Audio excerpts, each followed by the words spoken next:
At the time, I thought I was about to become a father and secure my family's future. I didn't know my wife and brother were using my dead father's will to rob me, and that in 3 months I'd humiliate them both in front of everyone they knew. But I'm getting ahead of myself. Let me take you back to the beginning, to the Sunday dinner where everything still looked perfect. It was late September, and my wife Jessica was 7 months pregnant. We were at my mother's house for our weekly family dinner, something we'd kept up religiously since Dad died 6 months earlier. Mom had insisted on it. "Your father would want us together," she'd say, and none of us had the heart to argue. The table was set with Dad's favorite dishes: pot roast, garlic mashed potatoes, green beans the way he liked them, soft, almost mushy. Mom had even put out his photo, the one from his 60th birthday where he's standing in front of the first dealership he ever bought, smiling, proud, self-made. Jessica was glowing that night. She had that pregnancy radiance everyone talks about, wearing a blue maternity dress that made her look almost angelic.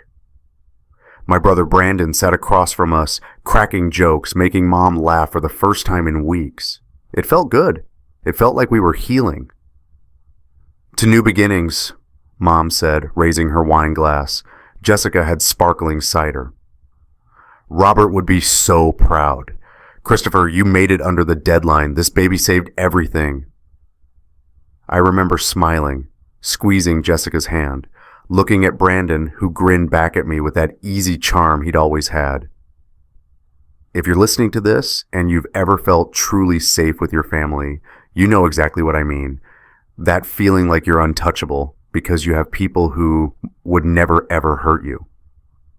I had that feeling that night. It was the last time I ever would. Ryan Christopher Blake was born on October 15th at 6:47 a.m., 7 pounds, 3 ounces, healthy lungs. The nurses joked they could hear him from the hallway. Jessica was exhausted, but beautiful. I was exhausted and terrified and more in love with life than I'd ever been. They cleaned him up and brought him to me, wrapped in one of those hospital blankets with the pink and blue stripes. I held him against my chest and felt his tiny heartbeat and thought, this is it. This is what Dad meant. This is what matters. Then the nurse unwrapped him to check his vitals, and I saw it, the birthmark. It was on his left shoulder blade, a port wine stain about the size of a quarter, shaped almost like a crescent moon, deep red against his pink newborn skin. My stomach dropped. Brandon has the exact same birthmark, same location, same shape, same size. We used to joke about it when we were kids. Mom would say we were marked by the same angel or some poetic thing like that. It was distinctive, unmistakable. I stared at Ryan's shoulder blade, then I looked up at Jessica, who was watching me from the bed. "Everything okay?" she asked.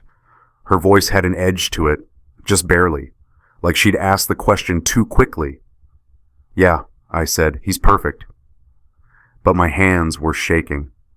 Birthmarks can be genetic, I told myself. They run in families, Dad's side.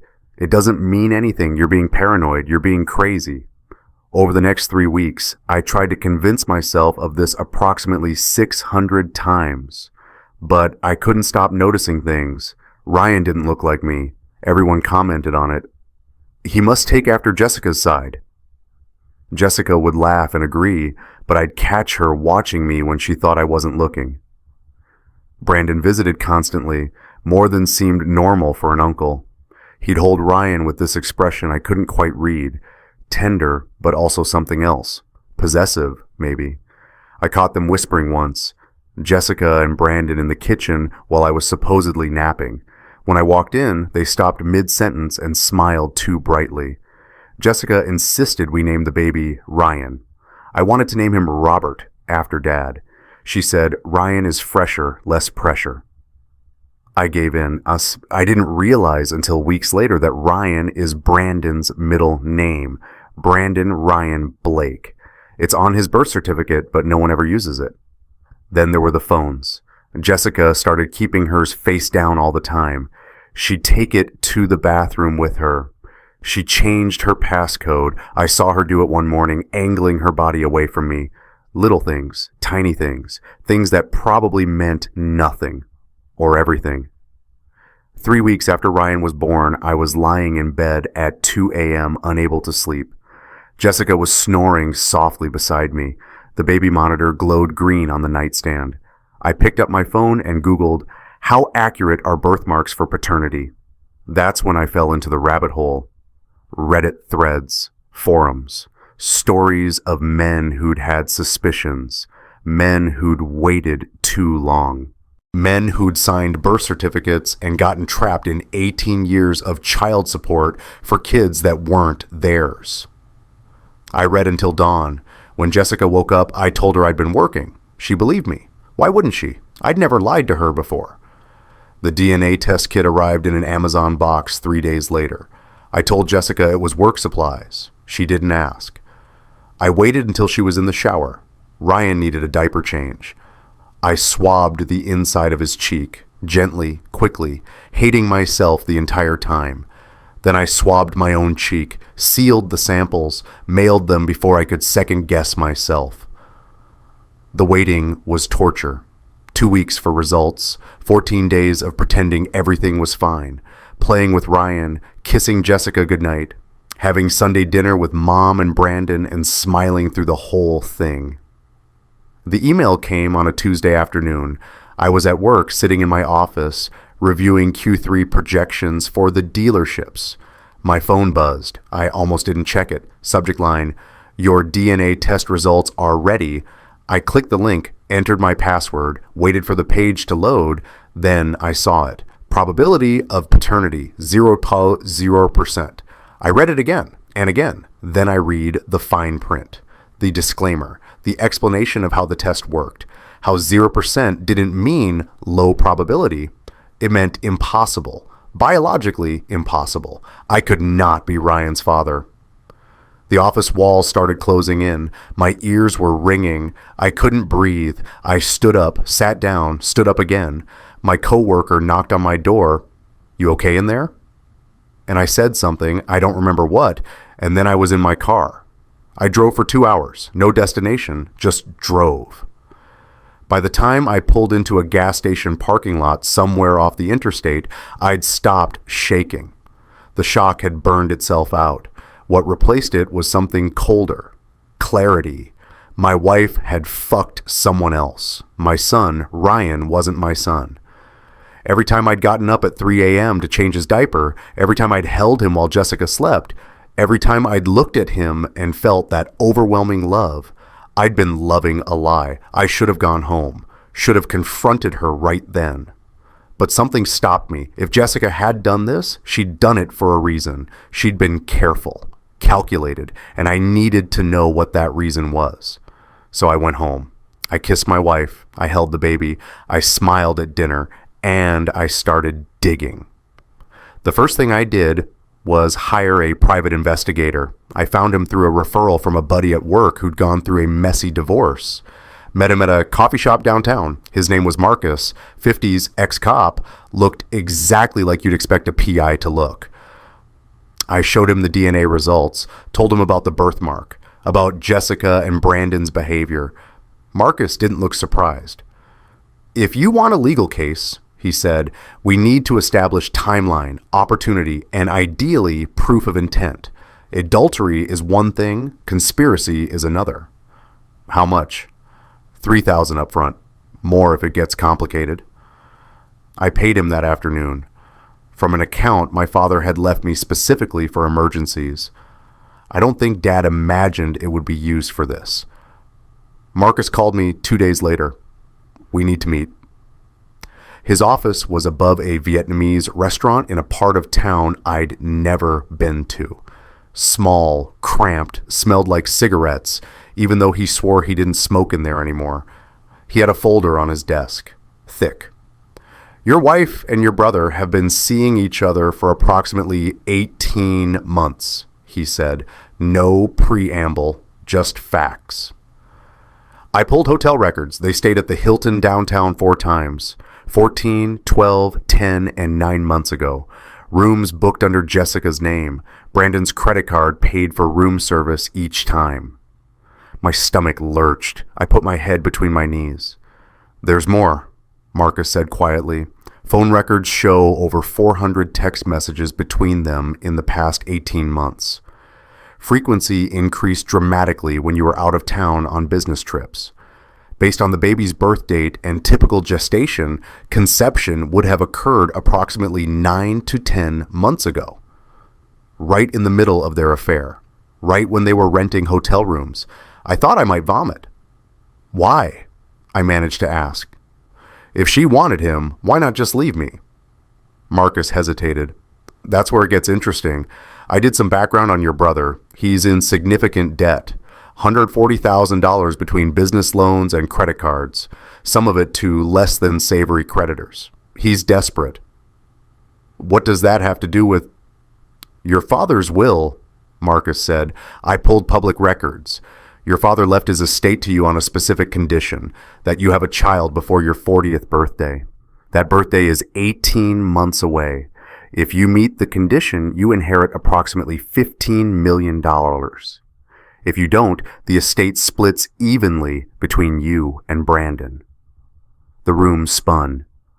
Oh my God, I whispered. If you inherit while married, Marcus continued, your wife is entitled to half in a divorce under California community property law. That's $7.5 million. Add child support for 18 years. Conservatively, another $180,000. And you're looking at a significant payout if Jessica divorces you after the inheritance clears and establishes paternity. She and Brandon split the money. That's what it looks like. I couldn't speak, couldn't think. My father had been dead for 6 months. 6 months. His body was barely cold when they started this. Every time Jessica had said, I know how much you miss him. Every time Brandon had said, we have to stick together now. Every Sunday dinner, every family gathering, every moment of fake sympathy, they were robbing me. They were using my father's death as an opportunity. I need proof, I said.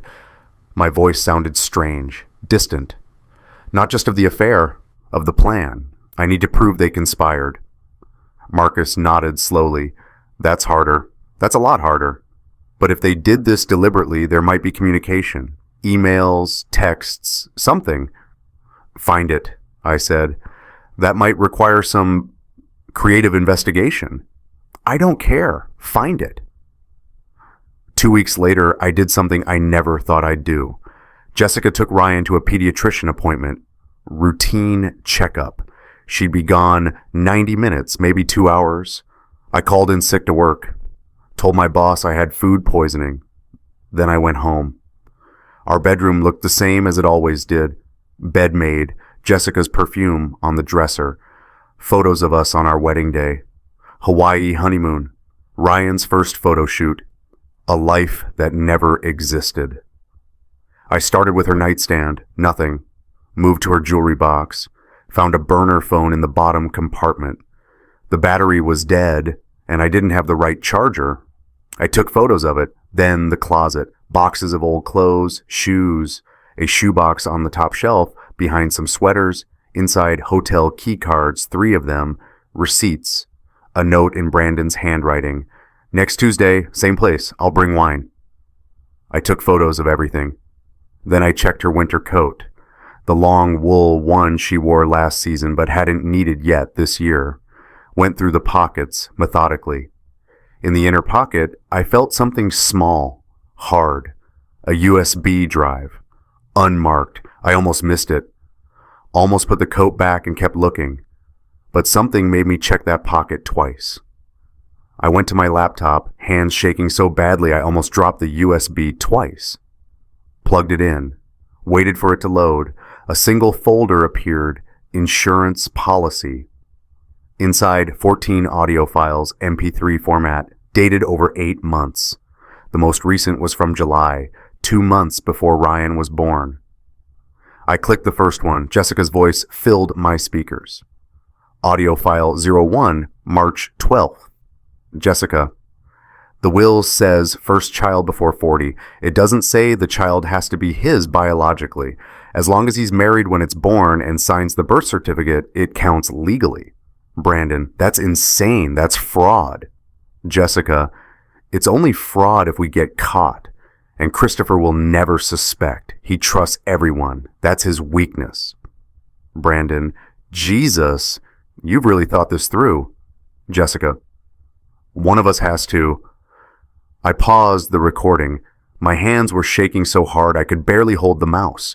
She'd recorded them. She'd recorded their planning sessions. Why? Insurance, probably. In case Brandon tried to cut her out later. In case things went wrong. She'd kept evidence of their conspiracy in her pocket. And now I had it. I played the next file. Audio file 04, April 3rd. Brandon, I'm $140,000 in debt, Jess. I've got creditors calling me every day. Some of them aren't the kind you can just avoid. I need this. Jessica, I know, baby. That's why this works.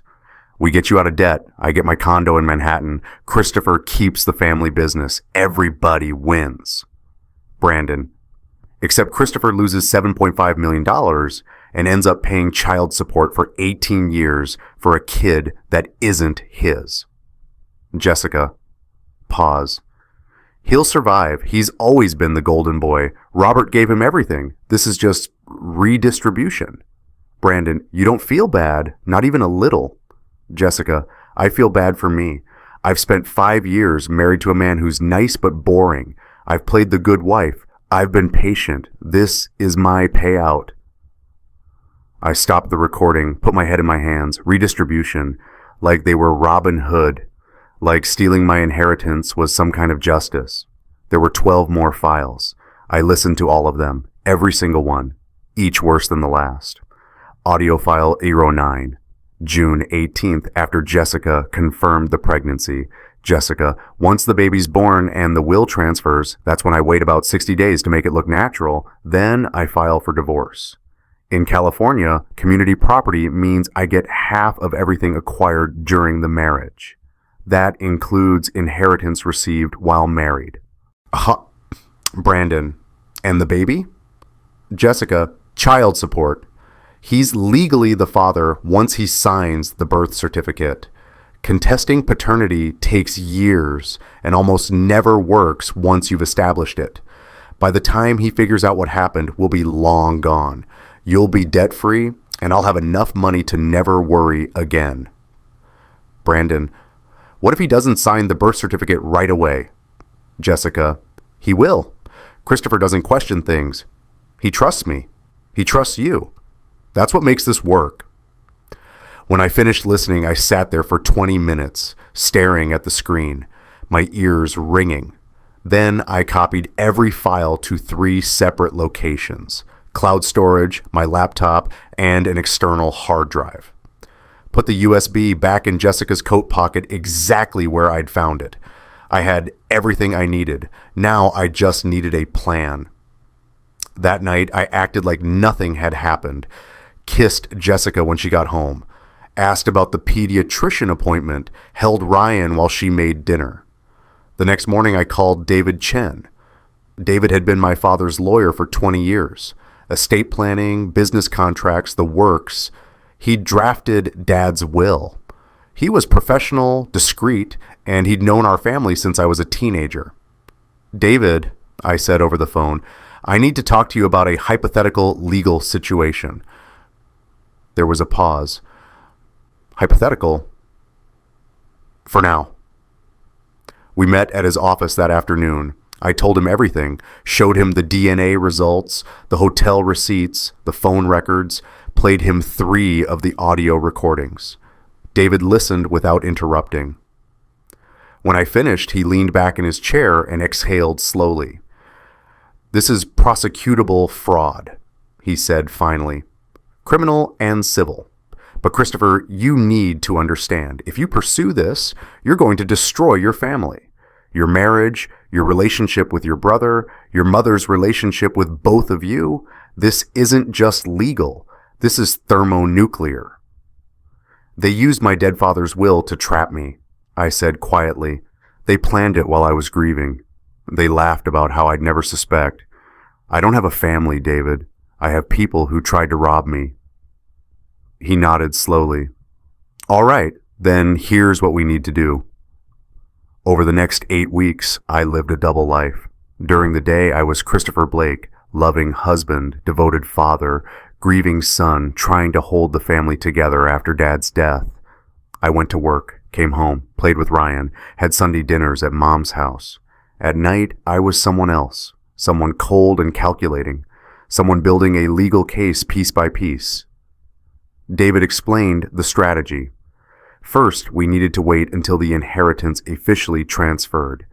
Dad's will stated the estate would be distributed 30 days after the condition was met, meaning 30 days after Ryan's birth.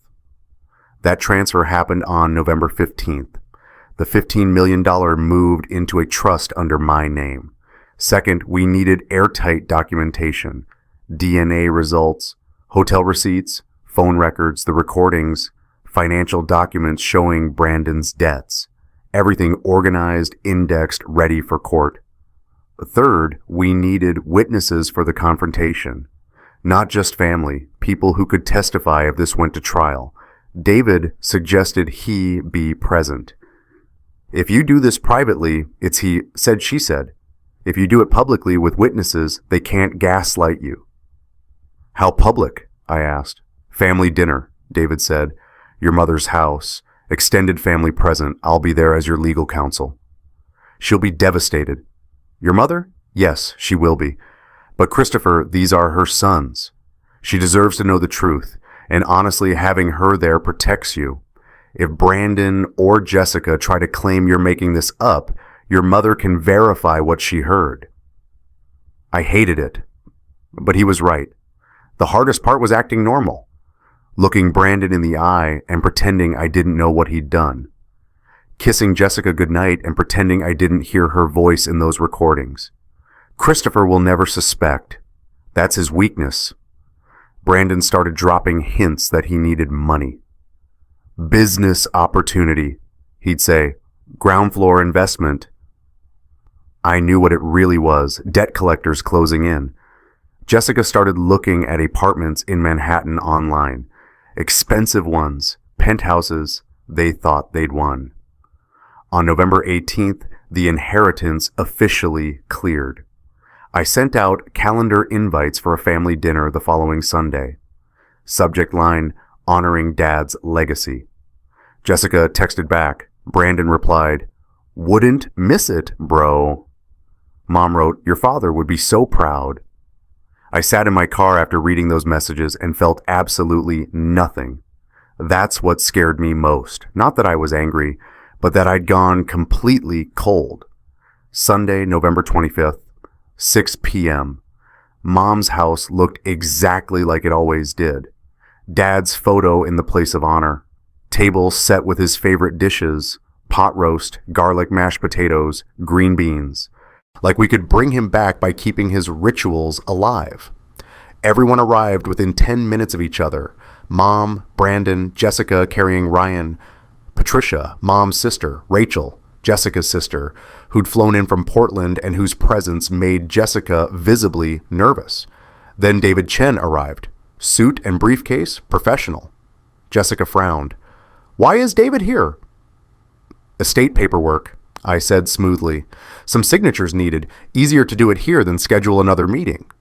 She seemed to accept that, but I saw her glance at Brandon, saw him shrug slightly. We sat down. Mom said grace. We started eating. Small talk. Patricia asked about Ryan. Jessica talked about his sleep schedule. Brandon made jokes. Everything normal, except David's briefcase sat beside my chair, and I had a leather portfolio in front of me that I hadn't explained. We finished the salad course. Mom stood to bring out the pot roast. I stood up first. Before we eat, I said, I need to share something with everyone. The room went quiet. Mom turned. Everyone looked at me. 7 weeks ago, I began, baby Ryan was born. It was the happiest day of my life. Or so I thought. But something bothered me. I paused. A birthmark. Jessica's face went pale. I know this sounds paranoid. I continued, keeping my voice steady. But the birthmark was identical to Brandon's. Same location, same shape. And I couldn't stop thinking about it, so I did something I never thought I'd do. I ordered a DNA test. "Christopher," Jessica started. I held up my hand. "I'm not finished." I opened the portfolio, pulled out the first document, slid it to the center of the table. "This is the result from LabCorp. Probability of paternity 0.0%. I am not Ryan's biological father." Mom gasped. Actually gasped. Patricia's hand flew to her mouth. Brandon stared at the paper. "Jesus Christ." Jessica was crying. "That's impossible. There must be a mistake. "There's no mistake," I said. "I had them run it twice. Then I had them run another test." I pulled out a second document, slid it across the table toward Brandon. "Comparing Ryan's DNA to yours." Brandon didn't pick it up. He just stared at it. "Probability of paternity 99.97%, I read aloud. "Brandon Blake is Ryan's biological father." The silence in that room was suffocating. No one moved. No one breathed. Brandon's face had drained of all color. Jessica was hyperventilating. Mom was standing frozen in the doorway, pot roast still in her hands. "I can explain," Jessica said. Her voice was shaking. "It's not what you think. Save it," I said coldly. "I'm still not finished." I pulled out the USB drive, held it up so everyone could see it. At first, I thought this was about love, about desire, about two people who couldn't help themselves. I was ready to walk away, hurt, but understanding that these things happen. I looked at Jessica. "But then I found your insurance policy." Her face went from pale to gray. "This USB drive contains 14 audio recordings, conversations between my wife and my brother, planning in detail how they would use my father's will to steal my inheritance." "That's not," Brandon started. "David," I said, turning to the lawyer, "would you mind verifying this?" David opened his laptop. I handed him the USB. He plugged it in, opened the folder, showed the screen to the room. 14 files, all dated, all labeled. "With your permission, Christopher," David said formally, "I'll play several recordings for the room." "Please." He clicked the first file. Jessica's voice filled the room. "Jessica, the will says first child before 40.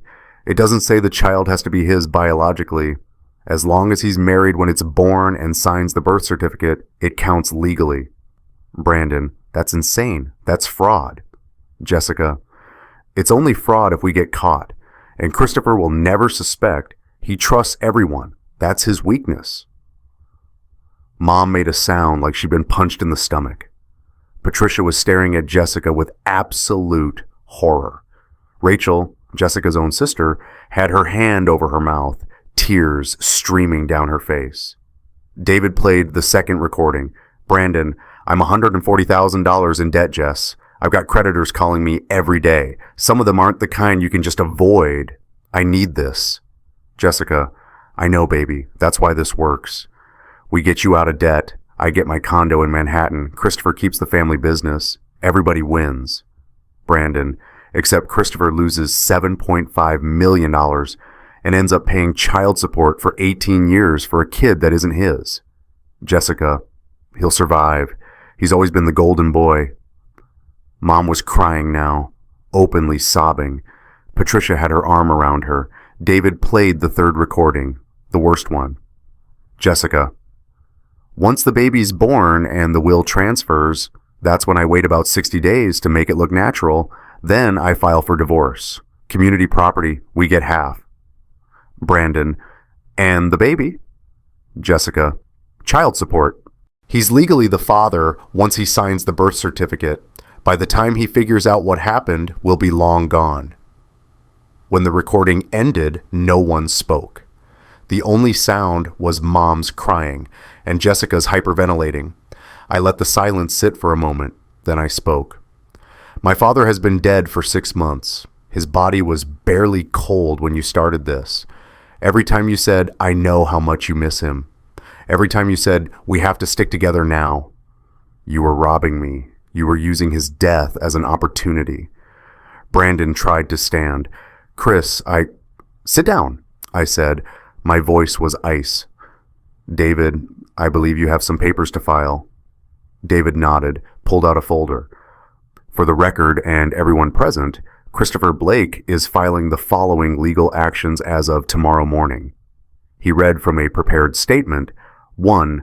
Petition for disestablishment of paternity regarding the minor child known as Ryan Blake. 2. Annulment of marriage to Jessica Martinez Blake on grounds of fraud. 3. Civil suit against Jessica Martinez Blake and Brandon Blake for attempted theft by fraud, seeking damages in the amount of $7.5 million. 4. Emergency custody hearing to establish Brandon Blake as legal father and solely responsible for all financial support of the minor child. 5. Restraining orders against both defendants from accessing any Blake family assets or properties. 6. Criminal fraud referral to the district attorney's office. He looked up. The recordings on this USB constitute admission of conspiracy to defraud. In California, this is prosecutable as grand theft, fraud, and potentially RICO charges if a pattern of behavior can be established. Jessica was standing now. "You can't do this. That baby needs his actual father," I said, looking directly at Brandon. "Who is sitting right there?" Brandon stood up. His face was red. "Chris, come on. We can work this out. We're brothers." "We were brothers," I said quietly. "Now you're just a stranger who tried to rob me." Mom's voice cut through the room. Broken, devastated. "Get out of my house." Brandon turned to her. "Mom, please, get out."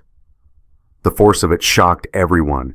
Mom, who never raised her voice, who always kept the peace, who'd spent 6 months trying to hold this family together, was screaming. "Get out of my house!" Brandon looked at me one more time.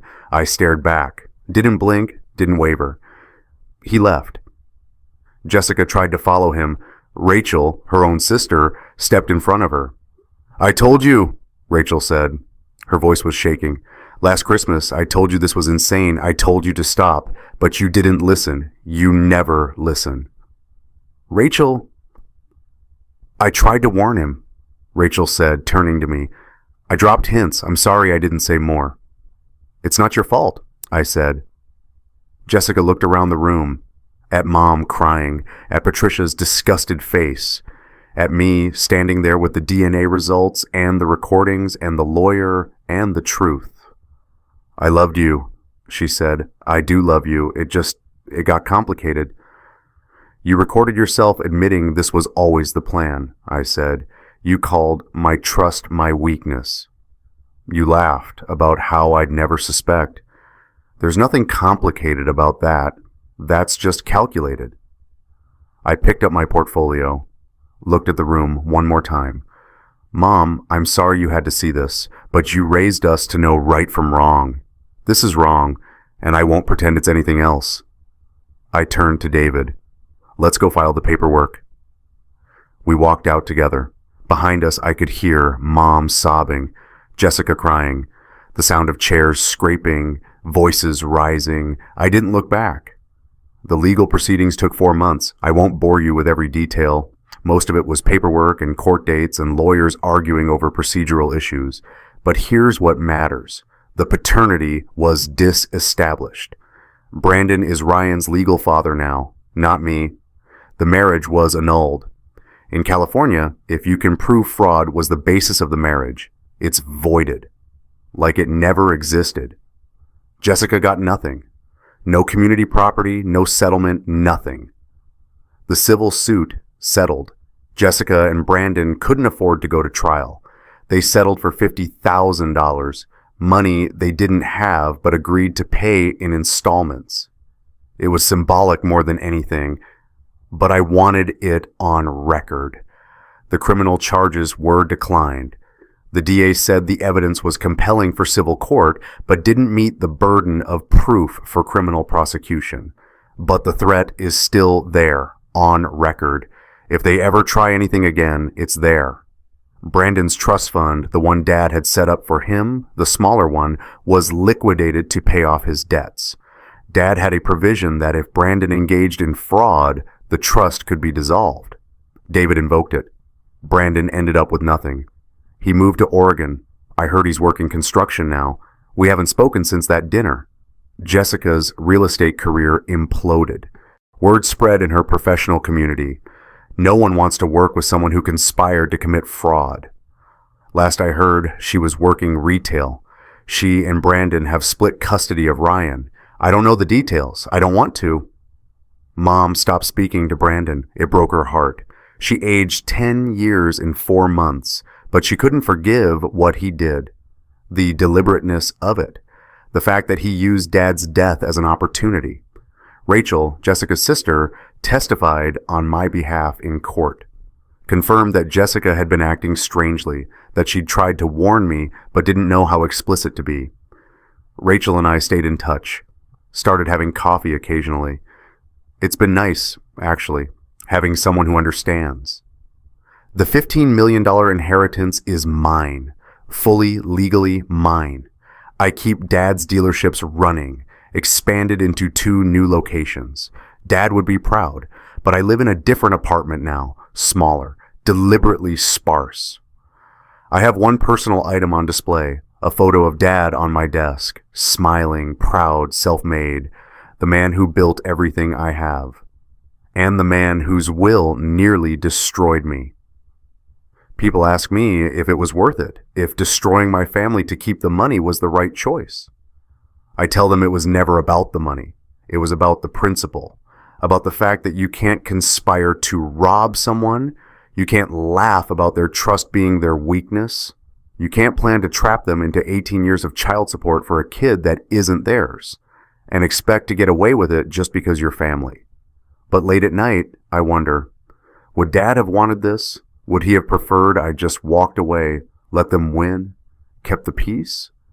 Then I remember, Dad built his business on integrity. He fired employees who lied. He walked away from deals that weren't honest. He would have done the same thing. At least that's what I tell myself. I think about Ryan sometimes. He's almost a year old now. Walking, probably, starting to talk. He didn't choose any of this. He's just a kid caught between adults who made terrible choices. Part of me feels guilty, like I abandoned him. But I didn't abandon him. I'm not his father. Brandon is. And Brandon needs to step up and be that. I set up a trust fund for Ryan, modest, $200,000, released when he turns 25, managed by a third party. He'll never know it came from me, but if he needs it someday for college or a business or just a fresh start, it'll be there. That's all I can do, because I can't save everyone. I can only save myself. And sometimes that has to be enough. 6 months after the dinner, I went to visit Dad's grave. It was early morning, no one else there. Just me and the headstone and the sound of sprinklers running somewhere in the distance. I sat on the bench beside his plot. Didn't say anything out loud, but I thought it. Hey Dad, the business is doing well. The expansion you always wanted, we broke ground last month. The dealerships are up 22% this year. You'd be proud. I know you wanted me to take care of Brandon. I tried. For 38 years, I tried. But some people can't be saved from themselves. The will, the condition about the baby, I know you meant well. You wanted me to have family. You didn't want me to end up alone, but it created a target on my back. It made me vulnerable. I don't blame you. You couldn't have known. But I learned something from this. Family isn't blood. Family is choice, and I'm choosing to rebuild differently now. I sat there for an hour, then I went home. I started dating someone recently. Rachel, actually, Jessica's sister. We bonded over shared betrayal, over the fact that we both tried to do the right thing in an impossible situation. It's tentative. We're both scarred. But it's something. I'm also reconnecting with old friends. people I neglected during my marriage because Jessica always wanted couple friends, wanted to control our social circle. I'm building a chosen family, slowly, carefully. The dealerships keep me busy. I'm good at it. Dad taught me well. I work long hours, but I like it. It's something I control, something I built with my own hands following his blueprint. I don't go to Mom's house for Sunday dinners anymore. It's too painful. But I see her once a week. We get lunch. We talk about Dad, about the business, about neutral things. We don't talk about Brandon. People ask me if I regret it. If I do it differently, the answer is no. Because here's what I learned. Loyalty is a gift, not an obligation. When someone betrays that gift, they don't get to keep it just because you share blood or history or memories. They don't get to weaponize your love against you and expect you to smile through it. Forgiveness is earned, not owed. And some things are unforgivable, not because you're cruel, but because forgiving them would mean betraying yourself. It would mean accepting that what they did was somehow okay, that you deserved it, that your trust was foolish and your pain doesn't matter. Family can be the safest place in the world, or it can be the most dangerous. And knowing the difference can save your life, can save your future, can save the part of you that still believes in good things. My wife got pregnant by my brother to steal my inheritance. At family dinner, I dropped the DNA results and watched their plan collapse in real time. They thought my loyalty was weakness, my trust was stupidity, my love was something they could exploit. Turns out my loyalty was the only thing protecting them from me. And once they broke it, I had nothing left to lose. That's my story. That's how I lost a family and kept my soul. If you're listening to this and you've ever felt that sick feeling in your gut, that suspicion you can't shake, that detail that doesn't add up, trust it. You're not paranoid. You're not cruel. You're protecting yourself. And sometimes that's the most loyal thing you can do to yourself.